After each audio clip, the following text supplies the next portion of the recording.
where he had a recent interview with the New York Times, Andrew Ross Sorkin, and just right from the get-go, my back went up straight away, because it's like you had these like little captions, which I'll put up here, of, you know, and again painting Harry out to be this victim of the wicked UK press. And it's just unbelievable. It's just unbelievable, the lies and the embellishment of, well, I'm not even sure we can say embellishment of the truth, because I think actually truth has gone right out of the window. So this might be the channel for you if you are actually interested in truth and not just clickbait headlines, which the UK media seem to love. My name is Ems. I'm a qualified UK therapist, and I use my nearly 20 years experience in this field, understanding body language, behavior, reading between the lines, get to that I believe is the truth of a situation. So if this is for you, then don't forget to subscribe to this channel and like this video if you have enjoyed it, because it does help the algorithm and tells YouTube that I'm a channel worth keeping. So that being said, well, let's get into it and dive right in.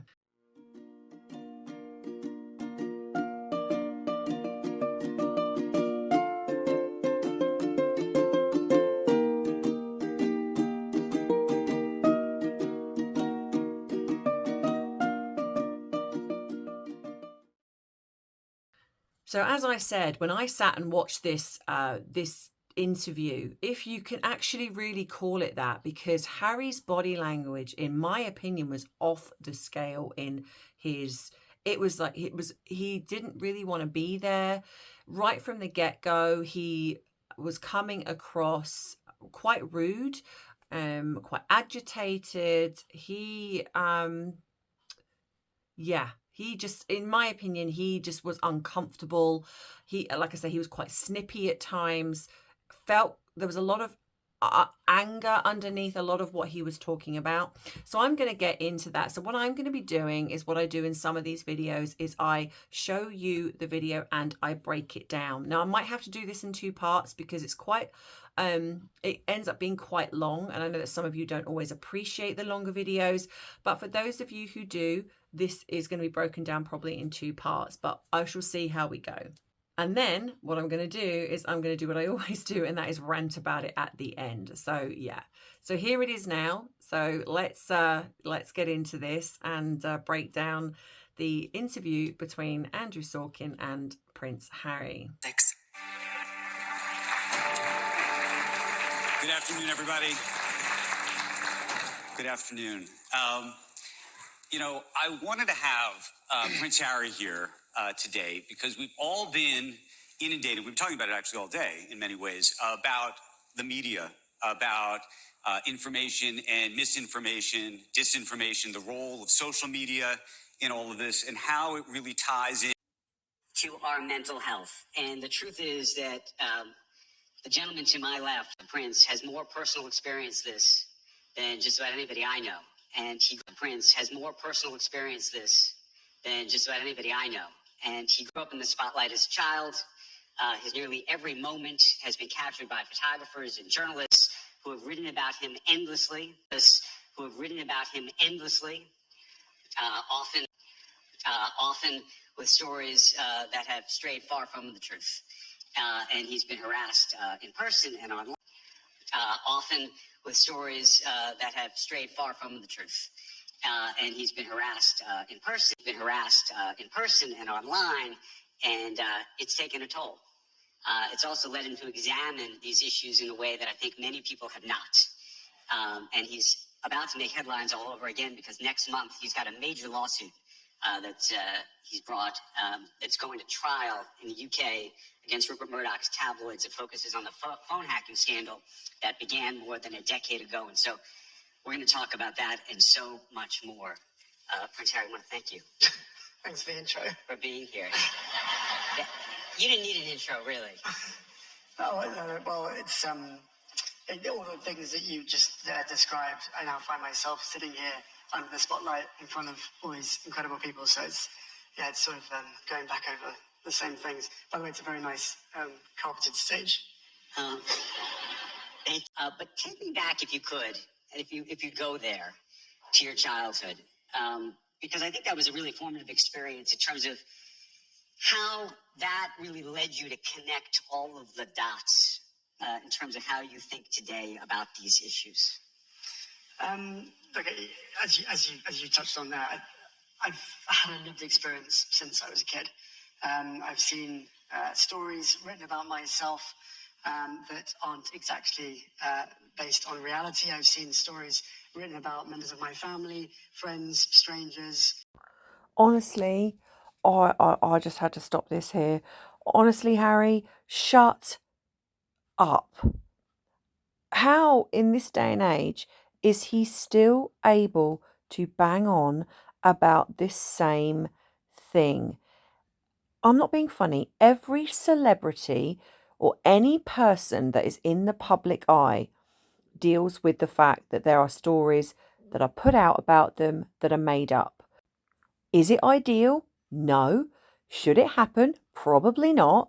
But at the same time, do you see other celebrities going on and doing massive talk shows or interviews, consistently whining on and on and on about how unfair it is and how it's horrible, about how my family has been spoken about, or my friends, or whatever have been spoken about, and the lies that have been said?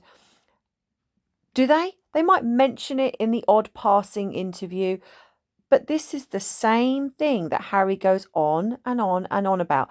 And what's worse is he makes it worse for himself. The best thing to do is just ignore it, because if it's not true, why is it bothering you so much that these things are being said? And I would say that a lot of it is down to the fact that the things that are being printed about him are true and he doesn't want it out there. He doesn't like it. But again, let's also remember that Harry and Meghan went on Oprah and lied about their family, lied about other people. Not only that, they have subjected that to Meghan's family to lies. They threw her father under the bus, her sister, but all of that's okay when they do it. It honestly, this is what angers me so much about these two clowns. Harry sits on an interview banging on about how unfair his life has been, and he's a member of the royal family. Yet, this is what comes with being part of the royal family. You get to live in the most luxurious accommodation, get millions, you don't have to really work. And he complains about it because people have hurt his little boo-boo feelings because they've written stories about him that he doesn't like. And at the end of the day, it's not his place to talk about other people, because if they're not bothered about it, why are you? Ugh. All sorts of people. And well, I think when you grow up within that environment, you do find yourself questioning the sort of the validity of the information, but also what other people are thinking of that as well, and how dangerous it can be over the course of time. But I do really find myself, even more so now, wondering how or why people trust the information that they're given, how they trust it, and where they're getting it from, and how any form of accountability can actually happen. And I'm talking about mainstream media, social media. It's a very broad scope. But as a kid, social media didn't exist. I was rereading Spare, and you said the war for me with, I think, the media unknowingly began in August of 1997. And here we go with Harry's favourite subject, which he dines out on every, I don't know, every month or so, where we now talk about the death of his mother. Now, I know that losing a parent, I've spoken to many clients, this is devastating. But this now is getting beyond a joke that Harry consistently brings up his dead mother, especially when he made the agreement with his brother never to do that again. And you said I was fighting myself. What do you mean by that? I think again when you're kind of trapped within this bubble, where it kind of feels like there's no way out. And what happened to my mum, and the fact that I was a kid and I felt helpless, there becomes the inner turmoil, the inner battle of, especially at a young age, there was clearly nothing that I could do. I felt helpless. This again is such a bizarre thing to say because Harry was nearly 13 years old. And what I would suggest was happening here was the fact that he feels a lot of guilt regarding the fact that he wasn't able to get off his game or whatever it was that he was doing to speak to his mum. And there's nothing bad about that because at the time he wouldn't have known that was the last time he was to speak to his mum. But this kind of like inner battle, feeling helpless, this is adult terminology, which doesn't explain what he was feeling back then. And I think this really shows that Harry hasn't done any work really regarding what he was feeling around his mum's death, because he says he felt helpless.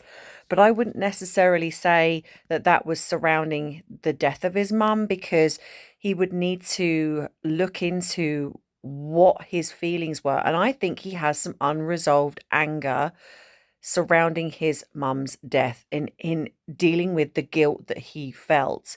And in all honesty, probably stuff even before that, when he felt maybe a lot of resentment and anger in regards to how William was treated differently to her. And I just think Harry probably would gain more respect if he actually opened up and spoke about those things in a more authentic way, rather than this ridiculous word salad that he talks about that actually comes around to meaning absolutely nothing. One of my biggest weaknesses is feeling helpless. I don't know, maybe people can relate in the room.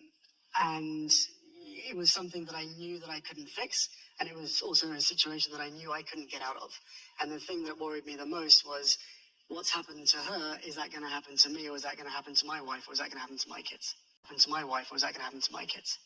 And the helplessness was about, was it, and the helplessness was it about reading about it and about reading people saying things that just weren't true? Well, I think certainly throughout my life, there have been moments when I have read a lot, and there have been moments when I've read nothing. And I highly recommend the latter.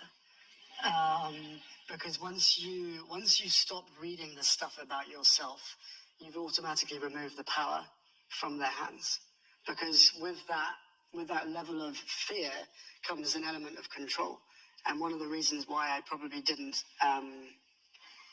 remove myself from the situation sooner, was because of that very fear. Right. That fear of, well, they control the narrative, so whatever I do, whatever I say, they can choose their version of reality to be able to effectively control me and keep me in that space. You've talked a lot about going to therapy. Has that helped you? It's helped me massively.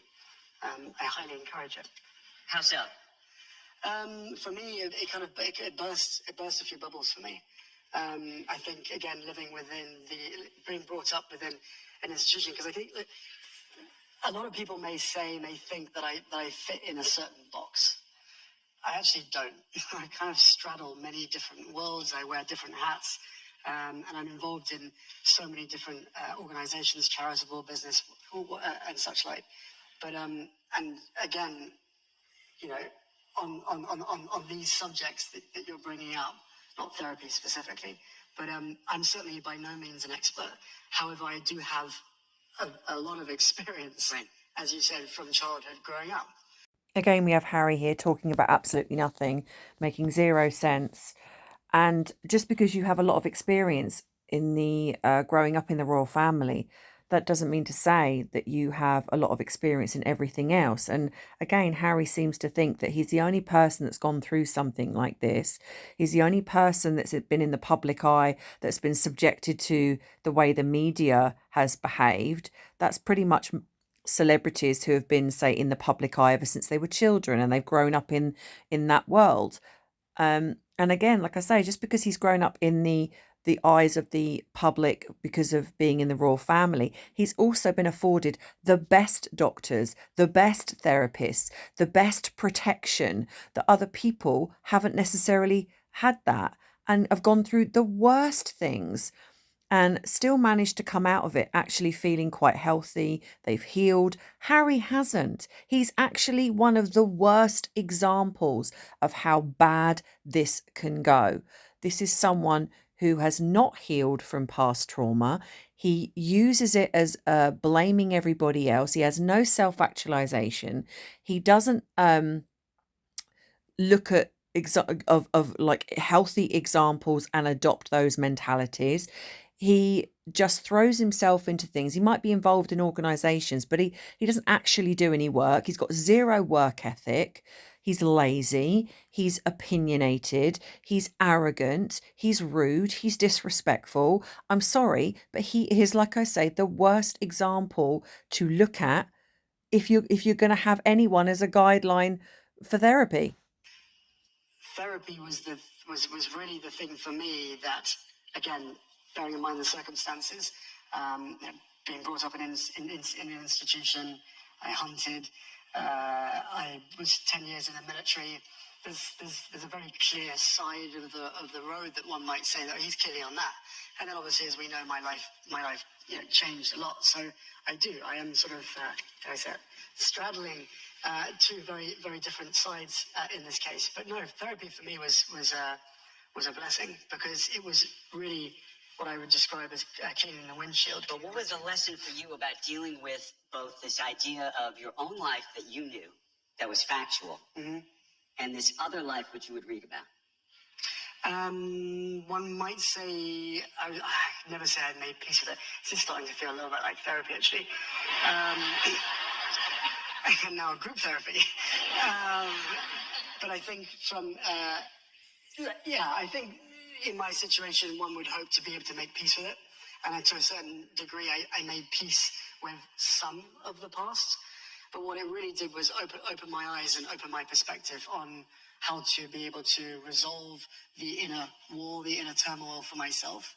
And a large part of that, and I think I've spoken about this before, was I was always convinced that I needed to be angry or frustrated towards the press because of what they did to my mum. And through therapy and a few other bits and pieces, what really helped me to open my eyes was the reality that actually there's no point in being depressed, sad, or specifically angry at the press, because it's not going to change anything. It's certainly not what my mum wanted. Midway break, don't forget to like this video. Don't forget to subscribe to the channel if you haven't already. Don't forget to also go across and watch the advent calendar that I've been doing. They're less than 20 seconds long. That's less than 20 seconds of your life that can make a big difference to the person that has sent in the photograph of their little fur baby or whatever it is, but also to me as the channel, because it does make a difference to the algorithm. So please go across and go and watch those advent calendar shorts as they go up every day. I'm hoping to make this a regular thing, but if I don't get the views, then I'm not going to be doing it, because I put so much time and effort. I was even doing it while I was away on holiday, guys, and this just not getting the views. So where are you all? Anyway, so if you'd like to treat me to a cuppa, you can do. You can also go onto my Amazon wish list. That is there if you want to treat me and my fur babies, whatever it is for Christmas or as a thank you, that is there as well. So now back to the video. So right, as you can see throughout this video, Harry just comes across entitled, rude, arrogant, as if he doesn't want to be there, in which case I'm kind of, why are you there? He has to drop in again regarding the relationship with him and Meghan. And I've said before, these two are not romantically together. I think they are living separate lives. I've done various videos on this, but I think in keeping with this video, my rant about this is, who the hell does Harry think he is? I mean, to say that he's still part of Better Up, and I have seen people say that he's been removed. I haven't found anything credible to say that he's been removed. I will look into this, and then if I find it, I will put it up here. But at the moment, he is still that. And this man, to me, he talks about therapy, and I know that I have a lot of therapists that actually watch my videos and pretty much every single one of them, unless they're fans of Harry and Meghan, are in full agreement with me. That he has got what looks to be arrested development. In my opinion, he's definitely showing narcissistic traits. I don't know if I'd go as far as to say that I believe he's got narcissistic personality disorder like Meghan, but what I would potentially say is that if he has, then it's possibly more covert narcissism. But I almost feel that he has got what I would call histrionic disorder, which is again very similar under the umbrella of narcissism. But what it actually is, there are moments when you can be quite passionate about things and you do have certain compassion in certain areas, whereas narcissists don't. They mask it, mimic it, but they don't have it. So we have the fact again that Harry's mum keeps getting brought up. We have, like I say, the fact that he is constantly going on about his own mental health and how the media is they're just evil. He blames the media for the break, most of the time, for the breakdown of the relationship of his family. But it's like, well, hang on a minute, Harry. So if you're blaming the media, which in all fairness is interesting given that at the moment the media are completely sycophantic with these two. Anytime I see anything in the media, it is always favourable. So I think it's more of the case that Harry doesn't like the negative press. He doesn't like the truth being exposed, doesn't want it exposed. So he wants to censor whatever is being said in regards to the British press. But the thing is, he's not in the UK anymore. He's over in the United States, which is the press that's over there is absolutely, in my opinion, probably a lot worse. You know, when you have tabloids over there, albeit that if Meghan was talking, it's like, well, we don't have tabloids over in America. It's like, okay, then.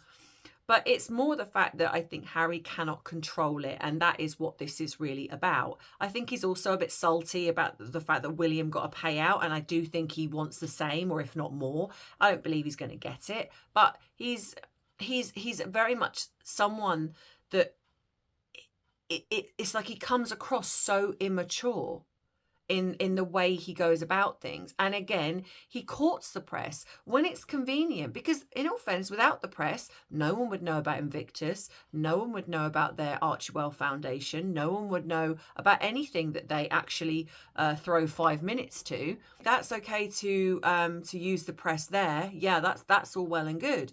But when it comes to other things, when it's calling Harry out on things, no, we don't want that. You know, again, the Barker tribe people, nothing's still been done about that. But oh yeah, we won't talk about that though.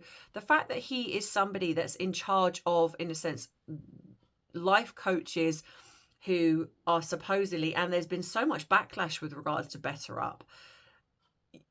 You are making a mockery of people like myself who've gone out and done the training.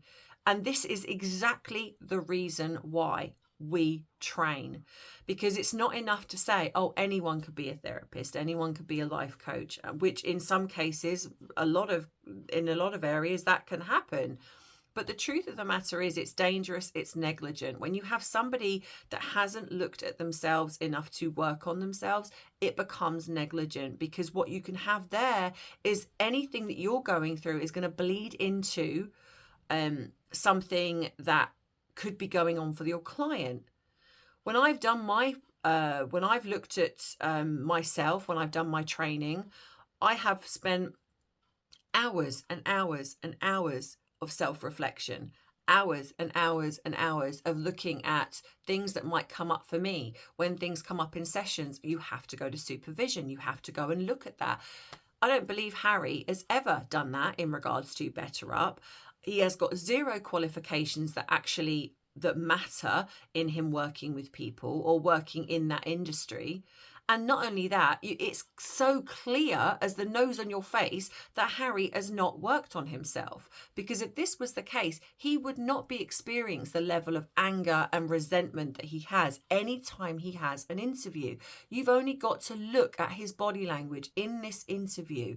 He was so rude at times, so disrespectful, and this sense of entitlement of I'm a prince and I'm better than you comes across very much what strikes me is that Harry has gone from being this jokey, relatable person, even being a prince, people found him relatable, to this angry, self-entitled, I'm better than you. And don't get me wrong, I feel that Harry has always had that there, but I think it was hidden more, perhaps because he was happier maybe in his role as a prince. I don't think Harry is happy now, because anytime we see an interview with him, unless it's on his terms or unless he's talking about something that perhaps he's quite passionate about, or where he can laugh and joke around, he's not interested and he's not engaged at all. And he wasn't engaged in this. You know, I felt that he was like looking around at people. And again, I've seen Meghan do this, that when you're talking about something, you're sort of looking around, scanning the audience. And I know a lot of people do this when they have those talks, but I wonder if he wasn't getting the feedback that he was hoping to get. Like when he was making little jokes, there was almost like he would make a little joke and then there was an uncomfortableness because perhaps he wasn't getting the feedback or the laughs that he was hoping he would get. And Harry's used to that. He's used to people fawning all over him. And when he doesn't get that, he becomes uncomfortable, he becomes agitated, and like I say, a bit rude at times. And this is the real Harry. This is him. This is not some new version of him that's come about. I think this is now what we've got when he's not got the buffer of the royal family there controlling the media, controlling what's said about him, which is very ironic given the fact that he believes that the media have almost got it in for him, when actually not realizing that he was very protected by the royal family. Very protected in everything that he did, and some things obviously got away from him, and the media got the story, and the royal family, there wasn't much they could do about it. But in most cases, they a lot of things got hidden. So this version of Harry now, this is him. This is the real Harry. And so anytime we see him out and about, he just looks miserable. He looks as if he doesn't want to be there. He doesn't care about why he's there. And what even was this interview? What was it actually really about? This whole thing of painting Harry to be this victim of, oh, he's been hounded by the press, he's been this, he's been that. Well, so is every other celebrity out there. But the difference being is, no, Harry, this hasn't been the thing that actually come between your family. You doing Oprah, and again, this is what I mean about the hypocrisy of Harry, right, and Meghan, is that they whinge and whine and moan about their privacy being violated by the press. But so he's happy to violate other people's privacy. Let's not forget the Netflix docuseries that he did with him and his wife, where he was talking about texts that were coming through in that moment, where she sits there and kind of goes, oh, is that a text from your brother? Oh, that was okay. That's different. When we're violating other people's privacy, your family, in the spare book, that's okay. When we have the veiled threats from Meghan of like, well, I haven't signed anything, so, at the moment I haven't got anything to say until I actually do, as a veiled threat perhaps to the royal family, when she did the CUPPA magazine and the other interviews that she's done. Oh, but that's okay. That's okay to use that. We're all right with that. That's good. When you've had the things that they've put out there, when it suits them, that's okay. We don't mind that. We're all right with that one. So, but when it's the media that goes against the narrative, that starts painting them out in a negative light, oh, we don't like that. Don't get me wrong.